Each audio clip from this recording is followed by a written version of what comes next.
Bonjour à tous. À l'occasion du Printemps de la francophonie, je vous présente aujourd'hui le Festival international de la Louisiane qui a lieu chaque année le dernier week-end d'avril.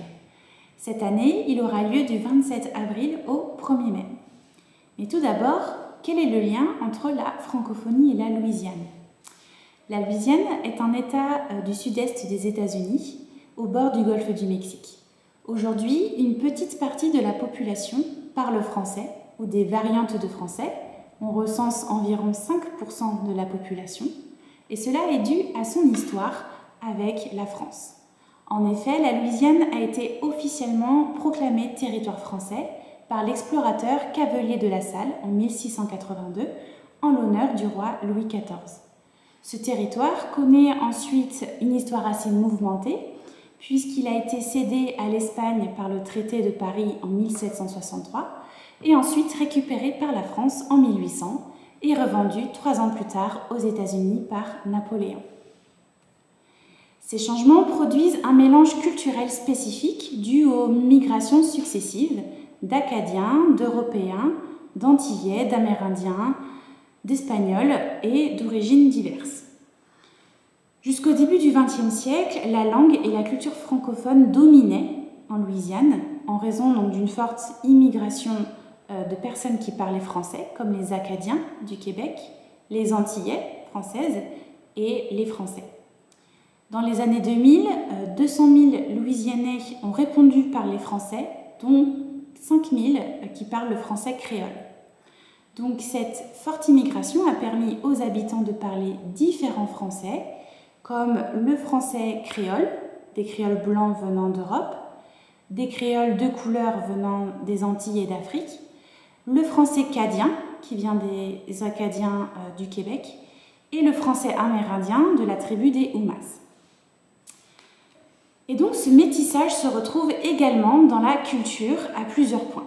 Donc, premièrement, la musique est une grande richesse de la Louisiane puisqu'elle y a vu naître le jazz, mais également la musique cajun ou cadienne des Acadiens, qui comprend le violon, la guimbarde ou l'accordéon, et qui était accompagnée d'une danse cadienne qu'on trouvait dans les rues. Il existe aussi la musique zydeco, qui est un mélange de blues, de musique cadienne et de R&B. La gastronomie est aussi très riche puisqu'on peut trouver de nombreux plats à base de crustacés, de poissons et de riz, comme par exemple le gumbo, qui est un célèbre plat de riz, de crevettes aux épices, ou bien même le po' boy, qui est un sandwich aux crustacés. On peut aussi trouver des beignets faits de canne à sucre, qui est une culture assez importante, due à l'esclavage notamment. Ou bien on peut aussi trouver le daiquiri, qui est un cocktail au rhum. La Louisiane est aussi connue pour le carnaval de Mardi Gras, qui est très connu donc, pour les défilés, les parades, très festifs. Et la plus grande fête se trouve en Nouvelle-Orléans, qui est la plus grande ville de la Louisiane. Et on trouve encore des marquages francophones, puisque le quartier historique est un ancien quartier français.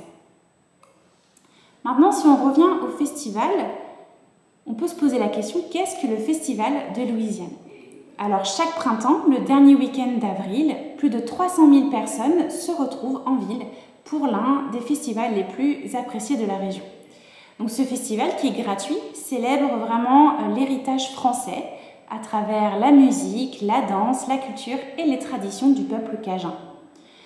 Le centre-ville de Lafayette, qui est au sud de la Louisiane, accueille 6 scènes de musique, comme celle-ci, des animateurs de rue, des galeries d'art, des ateliers culturels et des démonstrations de cuisine.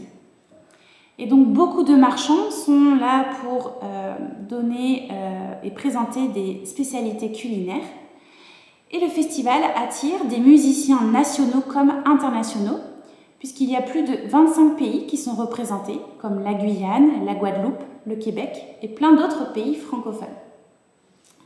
Donc il s'agit d'une programmation assez éclectique qui est composée de musique cadienne et d'autres musiques multiculturelles.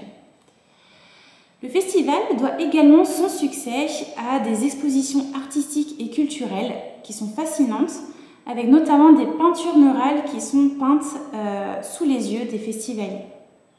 C'est un festival très festif, très joyeux, très vivant. Et donc vous pouvez voir le programme de cette année dans le lien de la description. Donc vous pourrez voir une vidéo de présentation qui évoque les artistes qui sont invités cette année. Donc si cela vous intéresse, vous pouvez aussi aller voir la page Instagram du festival. Merci pour votre écoute et bonne découverte!